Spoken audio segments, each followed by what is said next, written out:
Hey you guys, I'm making this video because I will not be able to be in class tomorrow morning during first period. I have a leadership meeting to go to, and I will hopefully be back before the end of the class period so you guys can ask me questions about this assignment. But if I'm not, I wanted to give you guys a video explanation in addition to the written one so that hopefully it could help to answer any questions and I can explain it better in words verbally. So if you go to our calculus class, the calendar has this assignment that covers the entire week, the 3rd through the 7th. So I don't know if it works if you're looking at it on a phone, but on the computer it looks like this. It's called Calculus Diagnostic number 1. If you click on it, this whole explanation thing comes up. So essentially, if I can summarize all of this in words, you can read it on your own, obviously. I gave you guys today your results from the diagnostic. If you did not get them, it means you haven't finished it yet, or maybe you were in class today. And it told you guys which problems you got incorrect. So I want you guys to practice problems similar to the ones you got incorrect so that you guys can have more practice leading up to the final as well as to the AP exam. So here are some problems that I put together that are similar to the ones you missed.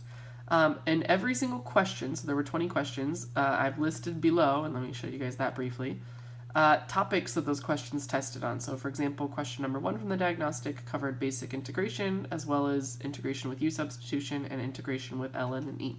If you click on these links, they take you, if you are signed in with your Google account that is linked up to the school. I don't know if it works for both, but I know it does work.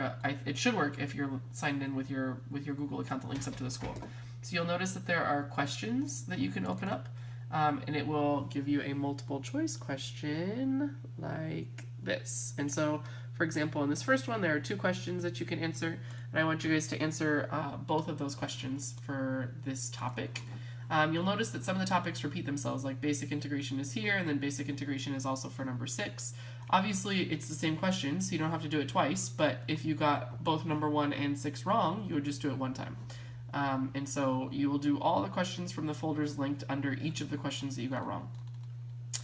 What else does it say? I think I explained the fact that some of the folders are repeated. I have not explained yet the fact that some of the questions are repeated. So if one question is a basic integral problem, but then it's also an integral with trig functions or an integral with ln and e, then I might have had it in both of the folders. So if you notice that you pull up a question that's the same one you've already done, then don't worry about doing it again. You only have to do it one time for every folder that it appears in. So don't repeat questions and do them again just because they appear in different folders. You need to complete the problems only for the ones you got wrong. Obviously, if you got one right, you don't need to worry about it. And these are due on Tuesday, April 11th. So those of you guys who only missed a few problems don't have a lot to do. Those of you guys who missed a lot of problems, obviously, are going to have a lot to work on. So please make sure that you guys start as soon as possible.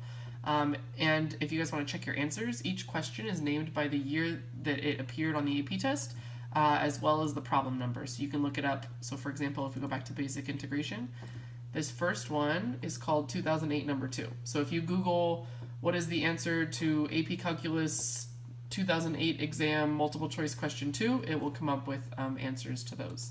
And I put here that Ask Mr. Calculus is a good website. He has a lot of those answers on there. So you just have to go and search for them and they'll come up.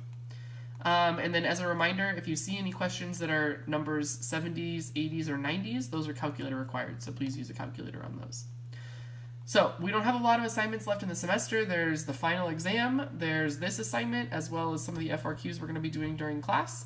So please make sure that you guys do this assignment and do it well because it is going to be worth a big part of your grade and there aren't a lot of things left going into your grade. So you want to make sure that everything you do from here on out, you do to the best of your ability so that it can help your grade as much as possible. Please school with me if you have any questions, and I hope that this video explanation helped to clarify any questions you might have had after reading about the assignment.